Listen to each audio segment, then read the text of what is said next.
Chers frères et sœurs, nous vous saluons dans le nom précieux de notre Seigneur et Sauveur, Jésus-Christ. Nous nous retrouvons encore dans le cadre de notre émission « Je médite ». Cette émission qui nous sert de support pour méditer la parole du Seigneur.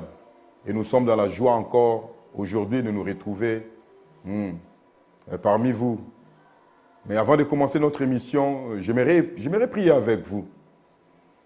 Comme la Bible le déclare, lorsque vous priez, dites ceci: notre Père qui es aux cieux, que ton nom soit sanctifié, que ton règne vienne. Seigneur, nous voulons séparer ton nom de tous les autres noms. Nous voulons proclamer ta royauté en ces lieux et nous appelons ton règne. Seigneur, viens régner pendant ces temps, prends le contrôle et Saint-Esprit de Dieu, nous te donnons toute la place. Fais du bien à un cœur pendant ces temps et parle à un cœur. L'honneur est à toi, la gloire est à toi. Dans le nom de Jésus, nous t'avons ainsi prié et nous disons Amen. Amen. Donc, bien aimés dans le Seigneur, comme vous le savez, nous continuons notre méditation sur l'épître de Paul, le premier épître de Paul aux Thessaloniciens. Donc, je suis dans le livre des Thessaloniciens, chapitre 5. Aujourd'hui, nous allons lire le verset 19 jusqu'à la fin pour clore ce premier épître de Paul aux Thessaloniciens. La Bible déclare: n'éteignez pas l'esprit, ne méprisez pas les prophéties, mais examinez toutes choses, retenez ce qui est bon. Abstenez-vous du mal sous toutes ses formes. Que le Dieu de paix vous sanctifie lui-même tout entier, que tout votre être, l'esprit, l'âme et le corps soient conservés sans reproche à l'avènement de notre Seigneur Jésus-Christ. C'est lui qui vous a appelé est fidèle et c'est lui qui le fera. Frères, priez pour nous. Saluez tous les frères par un saint baiser. Je vous en conjure par le Seigneur que cette lettre soit lue à tous les frères. Que la grâce de notre Seigneur Jésus-Christ soit avec vous. Parole du Seigneur. Donc bien aimés, nous continuons toujours dans cette méditation. Et quand nous arrivons vers la fin de ces épîtres, nous voyons que c'est pratiquement des recommandations. Des recommandations, et à la fin c'était pratiquement des salutations que l'apôtre Paul a données aux bien-aimés Thessaloniciens. Mais quand nous commençons notre méditation, la Bible dit: n'éteignez pas l'esprit. Bien-aimés, dès l'entrée du jeu, je vais vous dire, moi je crois à l'esprit. Je crois à ce que Dieu peut faire par l'esprit. Mais quand l'apôtre insiste, n'éteignez pas l'esprit, c'est-à-dire quoi? N'empêchez pas l'action de l'esprit. Mais vous savez, Dieu est libre d'agir comme il veut, quand il veut et de la manière dont il veut. Et il y a des choses que Dieu fait, il peut le faire par l'esprit. Et c'est l'esprit qui fait que nous puissions communiquer avec Dieu. Parce qu'il faut le dire, dans l'homme, nous avons trois parties. C'est à la fin que l'apôtre Paul dira que tout votre être, le corps, l'âme et l'esprit, soit sanctifiés pour le Seigneur. Dans ces trois parties, Dieu, ce qui communique avec Dieu, c'est l'esprit. Et l'apôtre commence avec cette parole: n'éteignez pas l'esprit. Donc n'empêchez pas l'action de l'esprit. Parce qu'il y a eu trop d'habits aussi avec l'esprit. Parlons-en. Maintenant, au soi-disant, à l'esprit, tout est permis. Tu peux te réveiller aujourd'hui et commencer à faire une action au nom du Seigneur, parce que c'est l'esprit qui t'a dit. Moi, je crois à l'esprit. Je crois que Dieu peut te parler. Je crois que l'action du Saint-Esprit agit encore, que l'Esprit de Dieu est encore en mouvement. Voilà pourquoi quand nous venons dans la maison du Seigneur, dans nos assemblées, on a toujours l'habitude de le dire, soyez toujours flexibles et sensibles à l'Esprit de Dieu. Parce que cet Esprit, nous ne savons pas quand est-ce que ça va souffler. On ne peut pas contenir l'Esprit de Dieu. On ne peut pas empêcher Dieu d'agir quand il veut et comment il veut et de la manière dont il veut. N'éteignez pas l'Esprit, n'empêchez pas l'action de l'Esprit. Quand l'Esprit veut agir, bien aimé, n'empêchez pas que l'Esprit puisse se mouvoir dans nos assemblées. Et deuxièmement, quand nous passons Dans notre verset 20, ça c'est ce qu'on va un peu taper un peu les clous, enfoncer bien les clous. Et j'aime bien ces versets. Le verset 20, la Bible dit, ne méprisez pas les prophéties, mais examinez toutes choses, retenez ce qui est bon. Bien aimé, nous sommes arrivés à un moment où, au nom des prophéties, l'Église de Dieu est en train de sombrer. Au nom de soi-disant prophéties, Dieu m'a parlé, Dieu m'a dit. Parce que Dieu a dit, bien aimé, nous ne pouvons pas douter, nous ne pouvons pas plutôt mettre en cause votre parole parce que c'est Dieu qui a dit. Mais l'apôtre insiste, il dit, examinez toutes les choses.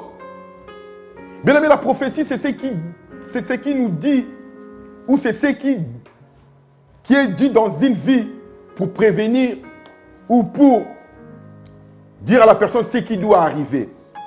Mais nous remarquons maintenant, bien aimé, il y a un habit sur les prophéties. Combien de familles sont disloquées à cause des prophéties? Combien de familles ont des problèmes à cause des prophéties? Parce qu'une prophétie a été donnée et nous prenons cette prophétie comme une parole de l'évangile.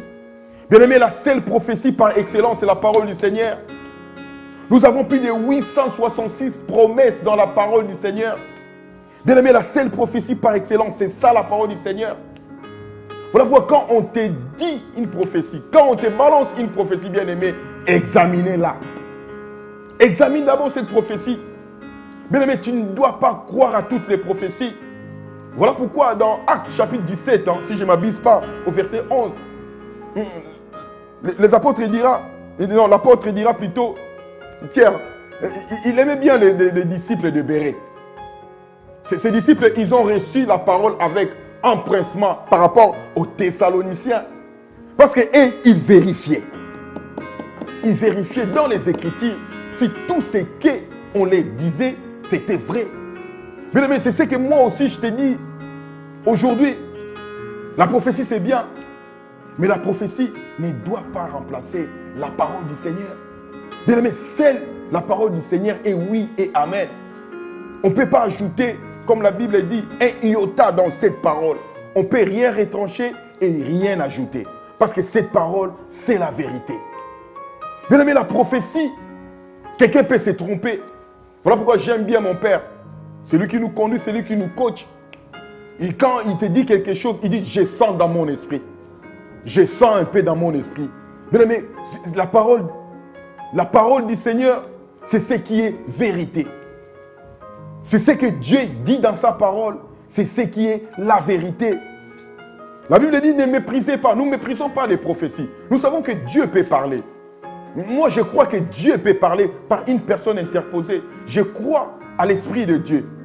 Mais on doit aussi examiner ce que la personne qui est venue te dire la chose, est-ce que cette parole vient de la part du Seigneur? Même l'apôtre Pierre, à un moment, il a eu une vision. La Bible dit, il est resté pour examiner. Et il réfléchissait sur la vision qu'il a eue. Mais si l'apôtre Pierre a vu même l'ange, l'ange est venu le parler, mais il est resté pour réfléchir à cette vision. À plus forte raison, moi et toi, qui sommes humains, parce que quelqu'un a parlé de la part de Dieu, et je dois tout croire, et je dois tout gober.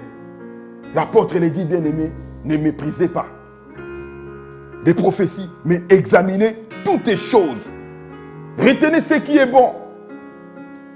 Je l'ai dit tantôt, combien de familles sont séparées à cause d'une prophétie? Parce qu'un enfant est malade, la croissance tarde à venir, et quelqu'un le traite de sorcier, parce qu'une parole a été prononcée sur cet enfant à cause d'une croissance, malcroissance, et cet enfant est considéré comme un sorcier, et la famille est disloquée. Bien aimé, il faut examiner. C'est vrai, le Seigneur peut parler par une personne interposée. C'est vrai que le Seigneur peut te dire des choses par un pasteur, par un évangéliste, même par une sœur, même dans l'église. Il peut utiliser qui il veut, quand il veut et de la manière dont il veut. Mais la Bible aussi nous dit, bien aimé, ne méprisez pas, mais examinez les défauts. Entre nous, il faut qu'on soit clair. De nous, évangéliques, souvent, Mais ainsi dit l'Éternel. Ce qui sort dans nos bouches là, c'est ainsi dit moi. Il ne faut pas commencer à intégrer Dieu dans des choses que Dieu n'est pas. Il faut commencer à mélanger des choses que Dieu ne m'aime pas. Parce que notre Dieu est fidèle, notre Dieu est juste. Et la Bible dit, un prophète, on le reconnaîtra par ce qu'il dit, si cela s'accomplisse. Bien aimé, si une prophétie t'a été donnée et que cette prophétie tarde et l'accomplissement ne vient pas, bien que la parole de Dieu aussi dit, même si ça tarde, attends là, jusqu'à ce que ça s'accomplisse. Mais bien aimé, pose-toi quand même la question. Et ne gobe pas tout, bien aimé. C'est qui t'a dit cette prophétie? Cette vie, la vie de la personne qui t'a dit cette prophétie. Comment elle se comporte? Comment cette personne marche? Sa vie avec le Seigneur. Est-ce qu'il est en ordre avec le Seigneur pour que tu gobes tout? Voilà pourquoi, bien aimé, ce soir, je voulais simplement t'interpeller à ce qui concerne les prophéties. Ne méprisons pas les prophéties, mais examinons et prenons ce qui est bon. Et nous verrons la gloire de Dieu dans nos vies. Voilà, bien aimé, nous sommes arrivés pratiquement à la fin de notre méditation d'aujourd'hui. En tout cas, avant de nous séparer, je voulais quand même prier avec nos bien-aimés qui nous suivaient pendant tout ce temps. Est-ce que nous pouvons fermer nos yeux pour prier? Prier ensemble. Notre Père et notre Dieu, nous te prions encore dans le nom de Jésus. Là où le vie commençait à être compliqué à cause d'une prophétie qui a été lancée, Seigneur, je te prie ce soir d'ouvrir les yeux de ton peuple. Seigneur, de donner l'intelligence et la sagesse aussi, de comprendre, Seigneur, ces paroles qui ont été lancées dans une vie. Parce que la Bible déclare, quand toi tu dis une chose, nous le verrons s'accomplir. Quand tu ordonnes, nous le verrons, Seigneur, parce que c'est toi qui as dit. Voilà pourquoi nous te prions, Seigneur, donne-nous cette sensibilité de comprendre et de voir ce qui est vrai, ce qui est faux. Donc, Seigneur, mets, Seigneur, le discernement dans nos cœurs, mets le discernement dans nos vies, afin de voir le vrai et le faux. Nous te prions, Seigneur, dans le nom de Jésus. Là où nos yeux, Seigneur, ne voyaient plus, Seigneur, là où on était faible, Seigneur, viens encore, donne-nous la force, que nous nous mettons debout et que nous commençons à examiner. C'est là dans le nom de Jésus. Nous t'avons ainsi prié. Et nous disons tous, Amen. Amen. Hein? Bien, mais voilà, nous sommes à la fin. Je vous dis déjà à très bientôt. Mais n'oubliez pas de nous suivre dans nos réseaux de diffusion. Maranatha Télévision, Ourao Télécom, canal 142. Hein? Sur YouTube, nous sommes sur Maranatha Télévision aussi. Et surtout dans notre radio Maranatha, www.maranathatv.fr. Et le Seigneur ne manquera pas de te bénir. Quant à moi déjà, je te dis à la prochaine et que le Seigneur nous bénisse. Ciao.